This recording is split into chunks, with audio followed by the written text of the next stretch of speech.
कीर्तनामध्ये श्रोत्यांचे प्रकार आहेत. गाते, श्रोते, चतुर, विनोदे, दुश्चित्ते, आहे की नाही? माऊलींनी प्रकार सांगितलेत. काही मंडळी गाण्यावर प्रेम करतात, काही मंडळी पाहते म्हणजे फक्त म्हणतात कीर्तन बघायला चला. काही मंडळी श्रोते, निरूपण ऐकायला आलेली असतात, त्यातलं तत्वचिंतन ऐकायला आलेली असतात. काहींना वाटतं यातल्या शास्त्राचा, निरूपणाचा आणि आमचा काही संबंध नाही.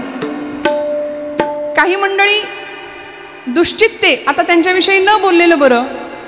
चतुर म्हटलंय, माऊलींनी वर्णन केलंय चतुर. काही मंडळी चतुर असतात, समीक्षकाच्या भूमिकेत असतात. कुठं चुकतंय? पण आपण सगळे अत्यंत सद्भावनेने इथे आहात, बहुश्रुत आहात. खूप सुंदर संवेदना इथे एकत्र आलेल्या आहेत. सगळ्यांच्या चरणारविंदी कृतज्ञतापूर्वक वंदन मी करणार आहे. संतश्रेष्ठ जगद्गुरु तुकोबारायांचा सर्वांच्या परिचित असलेला अतिशय सुंदर असा अभंग आज निरूपणाकरता घेतलाय. वैराग्याचे राग रसिक असलेले, वैराग्याचे मूर्तिमंत पुतळे आणि भागवत धर्म संप्रदायाच्या कलशस्थानी विराजमान असणारे तुकोबराय.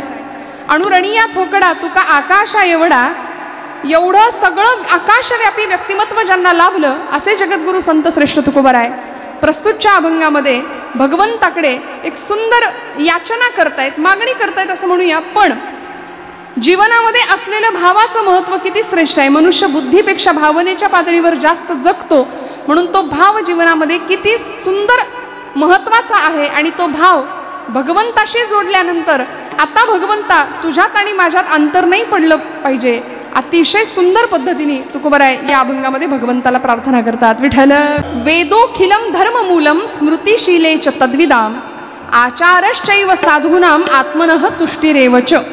असे धर्माचे 4 आधार आम्हाला आमच्या पूर्वसुरींनी किंवा आमच्या पूर्वजांनी सांगून ठेवलेत.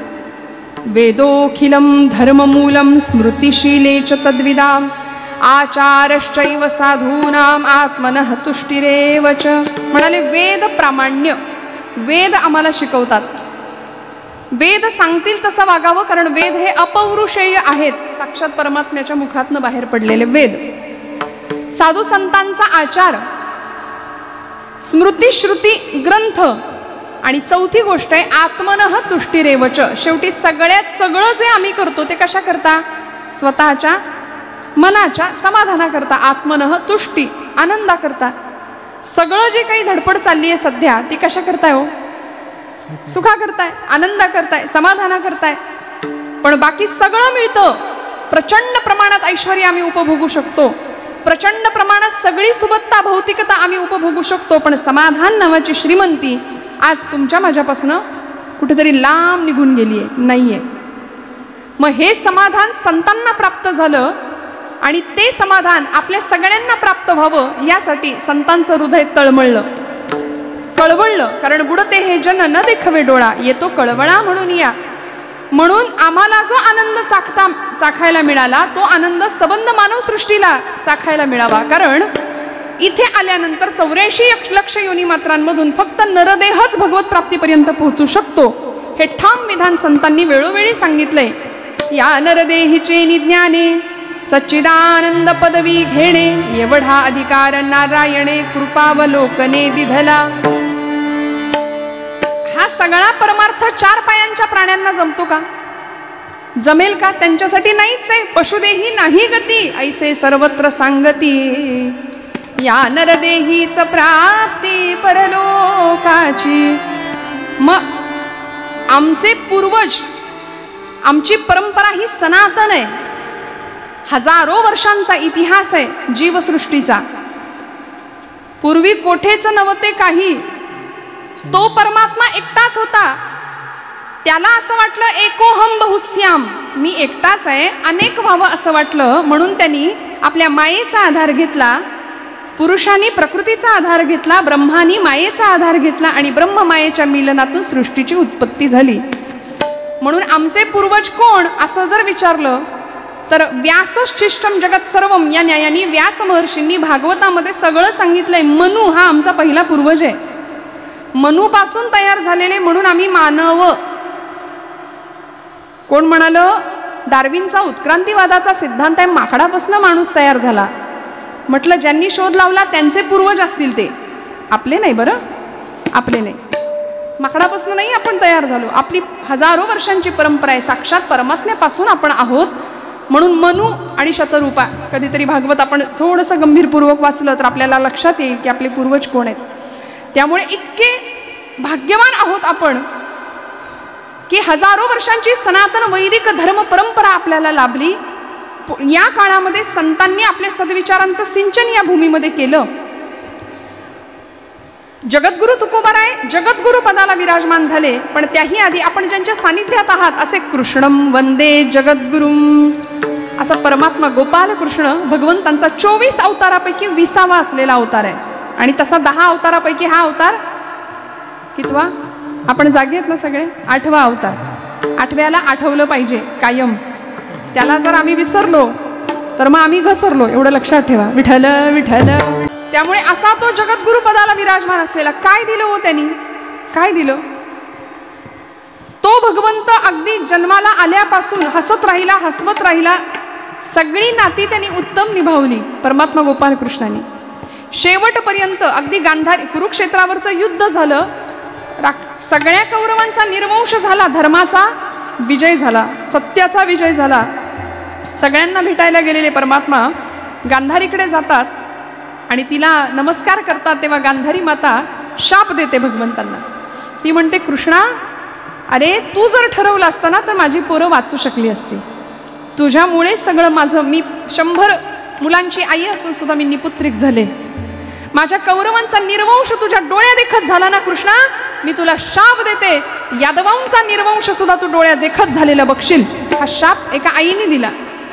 पण त्याही परिस्थितीमध्ये आईकडून, गांधारीकडून मिळालेला शाप आपला आशीर्वाद आहे असं समजून आई, माते, आय ॲक्सेप्ट इट म्हणाले, मी स्वीकारतो, तुझा शाप सुद्धा मी आशीर्वाद म्हणून स्वीकारतो. आणि हसले, हसत राहिले. त्याच भगवंतांनी कुरुक्षेत्रावर संभ्रमात असलेल्या अर्जुनाला भगवद्गीतेचं ज्ञानामृत पाजलं. 18 अध्यायी गीता अर्जुनाच्या निमित्ताने आपल्या समोर आली. खरं तर अर्जुन हे निमित्त होतं, आपणच सगळे भ्रमिष्ट आणि संभ्रांत अवस्थेमध्ये आहोत म्हणून भगवंतांनी आमच्यासाठी भगवद्गीता दिली. काय असं झालं होतं, आपलीच आपतेष्ट मंडळी बघून हा गळून गेला हो, हातपाय गळून गेले. सिदंती मम गात्राणी मुखंज परिशुष्यती, माझे हातपाय गळून गेले देवा, मी आता करू काय? सगळं अवसानच गेलं गळून, आता नाही लढू शकत. तेव्हा भगवंत त्याला म्हणतात, हतो वा प्राप्स्यसि स्वर्गम जित्वा वा भोक्षसे महिम, तस्मात् हे कौंतेय उत्तिष्ठ युद्धाय कृतनिश्चय. उठ म्हणले, बसून काय राहतोस, उठावं लागेल. हतो वा प्राप्स्यसि स्वर्गम, इथं मरण पावलास युद्धभूमीत तर स्वर्गात पोहोचशील, आणि जिंकलास तर पृथ्वीचं राज्य उपभोगशील. त्यामुळे कर्मयोग शिकवला, लढायला शिकवलं. आणि याच भगवंतांनी असं सुंदर नातं जोडलं बरं का. पण आता आमचं झालंय असं की आमच्या घरामध्ये भगवद्गीता आहे ना, आहे म्हणा, जाऊ दे, आहे, असलीच पाहिजे, आमचा धर्मग्रंथ आहे तो. दुर्दैवानी नको ते घाले आमच्या धर्मावर व्हायला लागले. आम्ही आमच्या धर्मग्रंथांचा आदर नाही करत. परवा एका गुरुजींनी विद्यार्थ्यांना गीतेची संथा दिली बरं का, आणि शिकवायला सुरुवात केली. गीता महात्म्य झालं शिकवून, संपूर्ण 18 अध्यायी गीता झाली. आणि मग संथा देऊन झाल्यानंतर, शिकवून झाल्यानंतर विचारलं, मुलांनो तुम्हाला काही शंका आहे का? त्यातला एक विद्यार्थी म्हणाला, गुरुदेव एक शंका आहे. म्हणाले, गीता महात्म्यातली. मग सुरुवातीलाच अडकलं होतं घोडं तिथेच. गीता महात्म्यातली शंका आहे. म्हणाले, काय? तो म्हणाला, तो गीतेचा जो श्लोक आहे महात्म्यातला, सर्वोपनिषदो गावो दोग्धा गोपालनंदनम पार्थो वत्स सुधीर्भोक्ता दुग्धम गीतामृतम महत्. आता म्हणाले, सर्वोपनिषदो गावो दोग्धा गोपालनंदनम, याचा अर्थ असा आहे, उपनिषदांचं अर्क स्वरूप असलेलं गीतेचं तत्वज्ञान म्हणजे गीतारूपी गायीचं दोहन भगवंतांनी केलं, आणि ते अमृत, ते दूध अर्जुनाला प्राशन करायला दिलं. ते म्हणाले, अर्जुनाला त्या गीतारूपी दुधाचं प्राशन केलं, त्याला पाजलं ते दूध. आता तो श्लोक त्यांनी सांगितला, सर्वोपनिषदो गावो दोग्धा गोपालनंदनम. तो प्रश्न विचारत होते आपल्या गुरुदेवांना. म्हणाले, गुरुजी यातलं कळलं नाही. म्हणले, काय कळलं नाही? ते म्हणाले, सर्वोपनिषदो गावो दोग्धा गोपालनंद, ते 2 गधे कोण आहेत म्हणले त्यातले. आम्ही जर लक्षपूर्वक नाही श्रवण केलं ना की आमची भ्रांत चित्तावस्था अशी होते. तो म्हणाला, ते 2 गाढवं नेमकी कोण आहेत? ते गुरुजी म्हणाले, बरोबर माझ्याकडून गीता शिकणारा तू एक आणि तुझ्यासारख्याला शिकवणारा मी दोघदा. त्यामुळे अशी गीता आपली नसावी, असं पठण आपलं नसलं पाहिजे. बरं, मी नेहमी असं म्हणते, योग्य वयात मुलांच्या हातात गीता दिली ना, कोर्टात जाऊन गीतेवर हात ठेवण्याची पाळी त्याच्यावर कधीच नाही येणार, कधीच नाही येणार, कधीच नाही. असा सुंदर भाव भगवंताशी जोडला पाहिजे ना, जो संतांनी जोडला वेळोवेळी. इथं सिंचन केलं, या भूमीमध्ये संतांनी आपल्या सद्विचारांचं सिंचन केलं, भगवंताशी नातं जोडलं, सख्यत्वाचं, दास्यत्वाचं, नवविधा भक्ती सिद्ध केल्या. श्रवणम कीर्तनम विष्णू स्मरणम पादसेवनम अर्चनम वंदनम दास्यम सख्यम आत्मनिवेदनम. आत्मनिवेदन पदाला पोहोचले सगळे संत, देवस्वरूप झाले. तुका म्हणे, देव पहावयासी गेलो तेथे देवची होऊन ठेलो. मी आणि परमात्मा दोन उरलोच नाही, अशी अवस्था निर्माण झाली. आणि असा भाव भगवंताशी एकरूप झाला. मला असं वाटतं की आम्ही किती भाग्यवान आहोत, महाराष्ट्राची भूमी किती भाग्यवान आहे. संतांनी इथं त्यांच्या सद्विचारांचं सिंचन केलं. इथे अनेक चमत्कार घडले, संतांना त्यांच्या चमत्काराची हौस नव्हती हो, पण आमचा भाव बळकट व्हावा याकरता काय काय घडलं. इंद्रायणीचे पाणी नाही केव्हाच आटले, ज्ञानोबाच्या आळंदीत पाय भिंतीला फुटले, पाय भिंतीला फुटले. सावत्याचा शेतमळा भोळ्या भक्तीने फुलला, सावत्याचा शेतमळा भोळ्या भक्तीने फुलला. जनाबाईच्या जात्याला हो, जनाबाईच्या जात्याला हात विठ्ठलाने दिला, हात विठ्ठलाने दिला. दरीखोरीचे मावळे होते शूरतेचे चेले, दरीखोरीचे मावळे होते शूरतेचे चेले. हात तुटताच रणांगणी हो, हात तुटताच रणांगणी, ढाल बनायचे शेले, ढाल बनायचे शेले. हे सामर्थ्य या भूमीचं आहे. म्हणून म्हटलं संतांचे अभंग, संतांचं जीवनचरित्र तुमच्या माझ्याकरता किती महत्वाचं आहे. तू आपल्यामध्ये भाव निर्माण करायला ही सगळी साधनं उपयोगी आहेत बरं का. त्यामुळे एकेका अक्षरामध्ये वसे माझा रमाकांत, जर तुकोबाराय म्हणतात की इथलं एक एक अक्षर, ती अक्षरे नवती देखा, ब्रह्म साम्राज्य दीपिका, अर्जुना लागी चितकळिका प्रगटली असे. एकेका अक्षराला परतत्वाचा स्पर्श होता. त्यामुळे असा सुंदर सद्विचारांचा सुकाळ या भूमीने पाहिला. आणि आम्ही भाग्यवान आहोत, आपल्या भाग्याला खरंच त्याची जाणीव आपण ठेवूया. आणि असा भाव भगवंताच्या विषयी आपलाही दृढ झाला पाहिजे की जो तुकोबारायांचा झाला. इतकं सुंदर नातं जुळलं की लोक मला वेडा म्हणतात, भान नाही राहिलं. भगवंताशी बोलायचे, देवा मी तुझ्याशी बोलतो, संसाराला बाजूला ठेवलं, 18 विश्व दारिद्र्य घरामध्ये असताना सुद्धा मी प्रपंचाकडे लक्ष न देता तुझ्या जवळ बसतो, तुझ्याशी बोलतो. लोक म्हणतात मला तुझं वेड लागलंय. खरंच का रे देवा, मला तुझं वेड लागलंय, लागू दे ना. पण आता तुझं आणि माझं जे नातं निर्माण झालंय, तुझ्यात आणि माझ्यात जो भाव निर्माण झालाय, त्याला कृपया देवा अंतर देऊ नको. अभंगाचं प्रथम आता माझ्या भावा, आता माझ्या, आता माझ्या भावा, आता माझ्या भावा अंतराय नको देवा, आले भागाते करीतो तुझे नाम उच्चारितो. आता तुकोबाराय साधकावस्थेतल्या एका विशिष्ट टप्प्यावर पोहोचलेत बरं का. आणि भगवंताशी अत्यंत सुंदर ज्यावेळी नातं जुळलं ना, त्यावेळी तुकोबाराय त्याला प्रार्थना करतात की आता माझ्या भावा अंतराय नको देवा, आता माझ्यापासून दूर नाही जायचं देवा, आता मला अंतर नाही द्यायचं, कारण तुझं आणि माझं नातं जुळलंय. तुझ्या भक्तीत मी वेड्यासारखा नाचतो गातो, मला छंद लागलाय तुझ्या नामाचा. गोविंद गोविंद मना लागलिया छंद, परिणाम मग गोविंद ते काया, भेद नुरे देवाताई. आता तू आणि मी दोन नाही, आता आता इथून पुढे माझ्या भावाला अंतर देऊ नकोस भगवंता. भाव हा विषय अतिशय सुंदर पद्धतीने शास्त्रकारांनी विद्वानांनी स्पष्ट करून सांगितला. मी म्हटलं ना, माणूस हा प्राणी बुद्धीपेक्षा भावाच्या पातळीवर जास्त जगतो. काय आहे भाव? भाव म्हणजे आपल्याला भाव माहिती आहे, बाजारभाव चढतो वाढतो, शेअर मार्केट. भाव, इकडे सोन्याचा भाव किती आहे आता, कसं आहे बघा, कसं लगेच सांगितलं पटकन. हा भाव आम्हाला माहिती आहे. फार तर आम्ही आयुष्यामध्ये जो खातो भाव, तो भाव आम्हाला माहिती आहे. पण या पलीकडे जाऊन जो भगवंताला द्यायचा आहे तो भाव तुकोबारायांना अपेक्षित आहे. कुठला भाव? ज्याचा जसा स्वभाव आहे तसा त्याचा भाव आहे. असे हो जया अंतरी भाव जैसा, वसे होतया अंतरी देव तैसा. ज्याच्या हृदयात जसा भाव आहे, भाव तोची देव, भाव तोची देव, ये अर्थी संदेह धरू नका. नाथबाबा म्हणाले देव भावाचा भुकेल. भगवंताला काय आवडतं त्याला त्याच्याविषयी आपल्या अंतःकरणामध्ये असलेला भाव आवडतो. मग म्हणाले भाव म्हणजे नेमकं काय? भक्तीच्या पुढची अवस्था ती म्हणजे भाव. बरं, एखादी सौभाग्यवती स्त्री सगळे अलंकार घातलेत, तिने मंगळसूत्र सुद्धा घातलं आणि कपाळाला कुंकूच नाही लावलं, तर कसं दिसेल? तसं भक्तीमध्ये जर भावच नसेल तर त्या भक्तीला काही अर्थ नाही. कारण भाव हा भक्तीचा सौभाग्य तिलक आहे.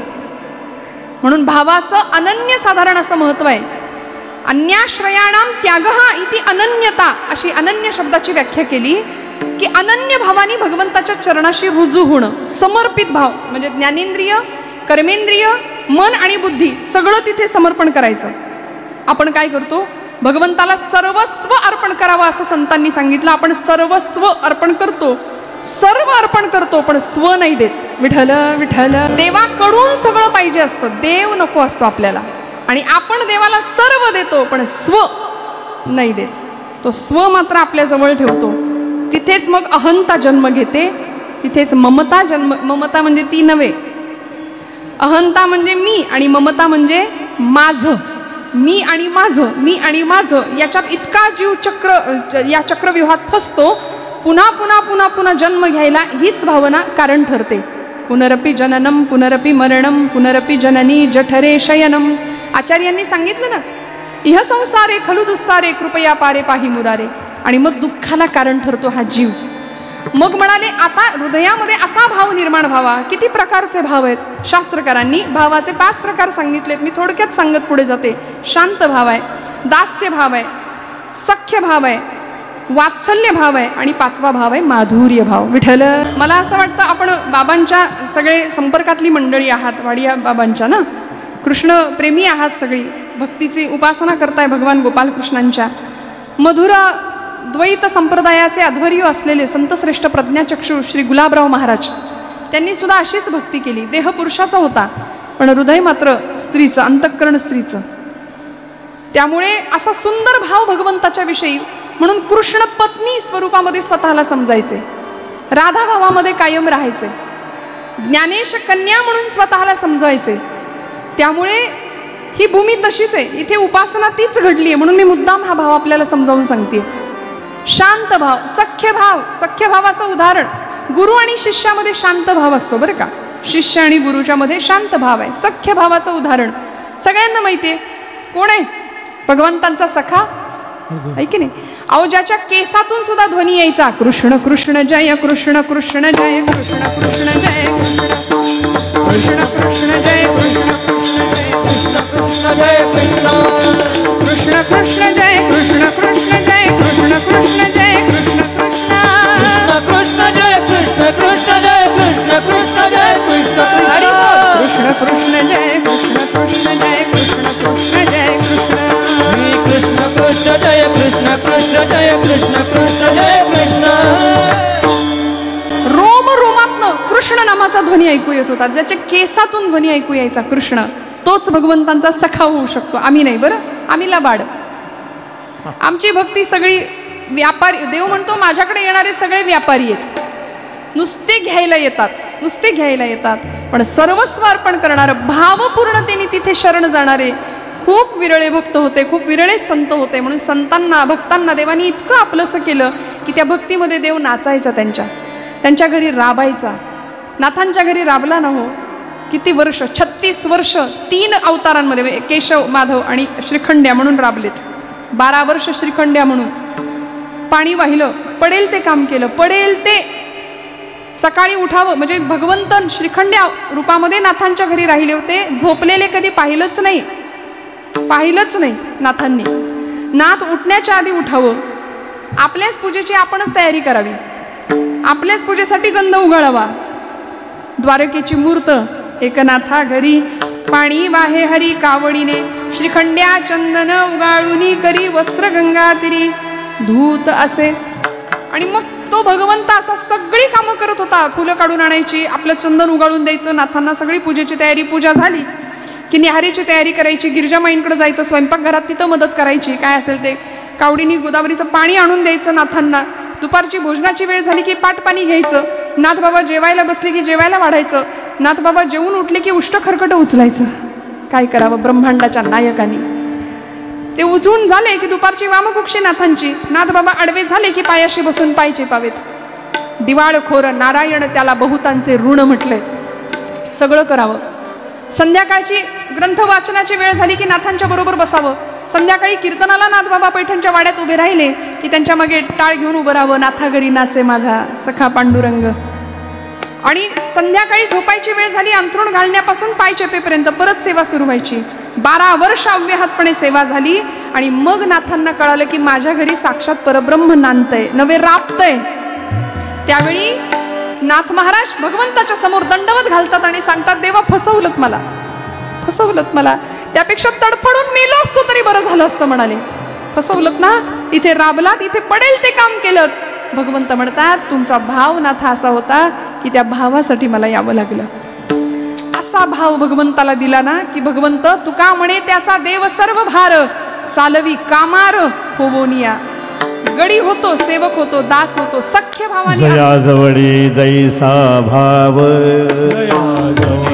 जैसा भाव, जयाजवळी जैसा भाव, जयाजवळी जैसा भाव, तयाजवळी तैसा देव, तयाजवळी तैसा, तया समये तैसा देव, तया समये तैसा देव, तयाजवळी तैसा देव, तयाजवळी तैसा देव. जयाजवळी जैसा भाव, तयाजवळी तैसा देव. मग त्या भावासाठी भगवंत भक्ताचं कुठलंही काम करायला सिद्ध होतो, कटिबद्ध होतो. म्हणून तर अर्जुनाचा सखा होता, पण अर्जुनाच्या रथाचं सारथ्य करायला तयार झाला. प्रतिज्ञा घेतली, न धरी शस्त्र करी मी, युक्ती सांगेन गोष्टीच्या 4. हातात शस्त्र नाही धरणार, पण युद्धाच्या 4 गोष्टी तुला सांगेन. आणि त्याच उपयोगी पडल्या ना पुढे. सख्य भावाने अर्जुनाने केलेली भक्ती, त्याचं फळ अर्जुनाला मिळालं. का? कारण पहाते पांडव अखंड वनवासी, परी त्या देवासी आठविती. अखंड स्मरण होतं, भावपूर्ण श्रद्धेने अंतःकरणाने भक्ती केलेली होती.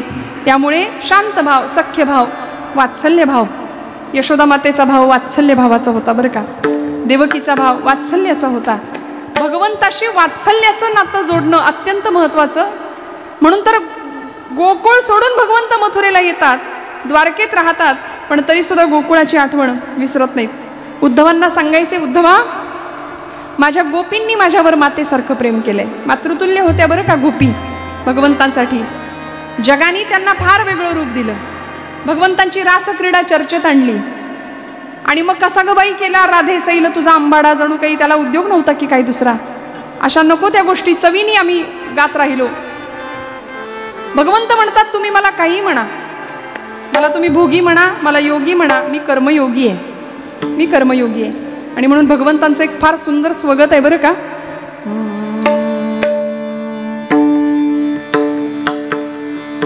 माना मानव वा परमेश्वर, जुनं गाणं आहे, सगळ्यांना माहिती आहे. मी स्वामी पतितांचा भोगी म्हणूनी उपहासा, मी योगी कर्माचा. माना मानव वा परमेश्वर, मी स्वामी पतितांचा भोगी म्हणूनी उपहासा, मी योगी कर्माचा.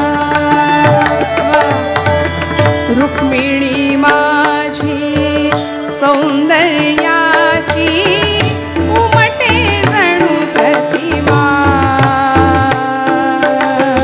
किंचित हट्टी परंतु लोभस असे सत्य भामा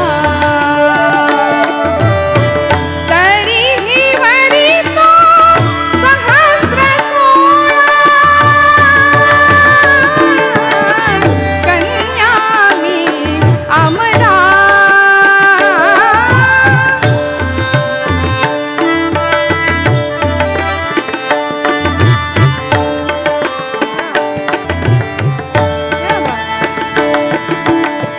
भोगी म्हणूनी उपहासानी योगी कर्माचा मी कर्मयोगी आहे म्हणाले, मला तुम्ही भोगी म्हणा. भगवंतांना एका साच्यात बसवून ठेवलं सगळ्यांनी. भगवंतांची रासक्रीडा चर्चेत आणली, राधेचं भगवंतांचं नातं चर्चेत आणलं आणि त्याला वेगळा रंग दिला ना. खरं तर राधा ही अखंड प्रेमाची वाहणारी धारा आहे भगवंतांच्या दिशेने. अखंड प्रेमाची धारा म्हणजे राधा आहे. काय सुंदर असावा गोपीभाव. भगवंतांची माधुर्य भावानी उपासना गोकुळातल्या गोपींनी केली. वात्सल्य भावाची उपासना यशोदेनी वेड्यासारखी लता वृक्ष वेलींना कवटाळायची, माझा कृष्ण माझा कृष्ण माझा कृष्ण. पाण्याच्या डोळ्यातनं इतकं पाणी वाहिलं, नद्या वाहाव्यात पाण्याच्या, इतकं भगवंतावर प्रेम या मंडळींनी केलं. शांत भाव, सख्य भाव, वात्सल्य भाव, दास्य भावाची भक्ती उपासना कोणी केली हो? मारुतीरायांचं उदाहरण सगळ्यात मोठं आहे, आपल्या सगळ्यांच्या परिचयाचं आहे. असा भाव मारुतीरायांचा होता भगवंतांच्या प्रती की मारुती हे नाव रामायणातनं काढून टाका, काय उरतं? काहीच नाही राहत शिल्लक. त्यामुळे रामबाण होता तो रामांचा. भगवंतावर निस्सीम प्रेम होतं मारुतीरायांचं. आपल्या सगळ्यांना माहिती आहे प्रभूंचं सुद्धा मारुतीवर तेवढंच प्रेम होतं, तेवढंच प्रेम होतं. दास्य भावाची उपासना आहे.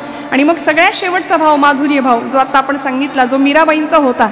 ऐसी लागी लगन मीरा हो गई मगन, ऐसी लागी लगन मीरा हो गई मगन, वो तो गली गली हरि गुण गाने लगी, ऐसी लागी लगन मीरा हो गई मगन.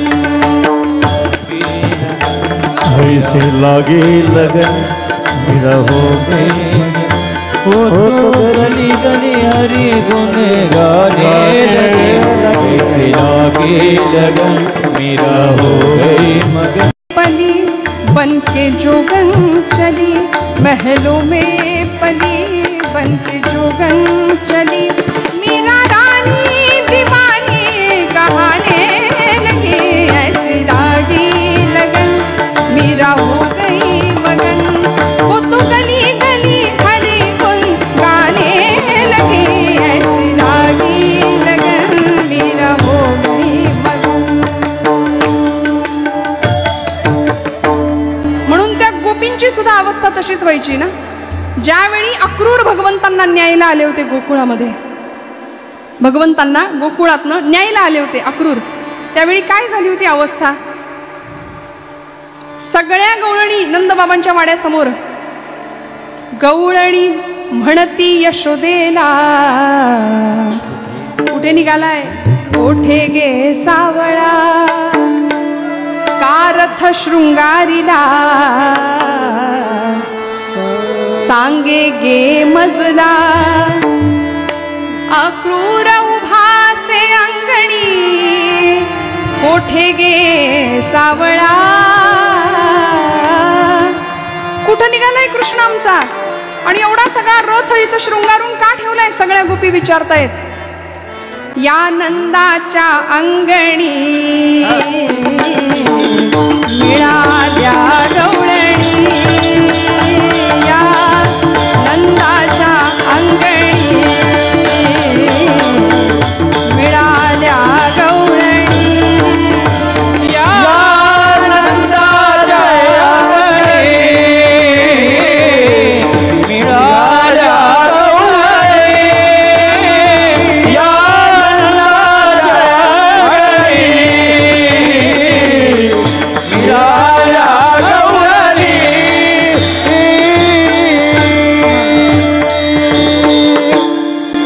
दादांनीचे सूर आहेत त्यामुळे ते आपोआप येते. मी तरी काय करू. टाळ्या वाजवा ना एकदा दादांसाठी.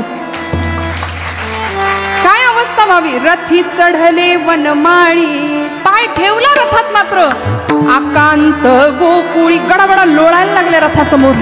नाही, कृष्णाला घेऊन नाही जाणार, घेऊन देऊ नाही जाणार आम्ही, नाही न्यायचं भगवंतांना.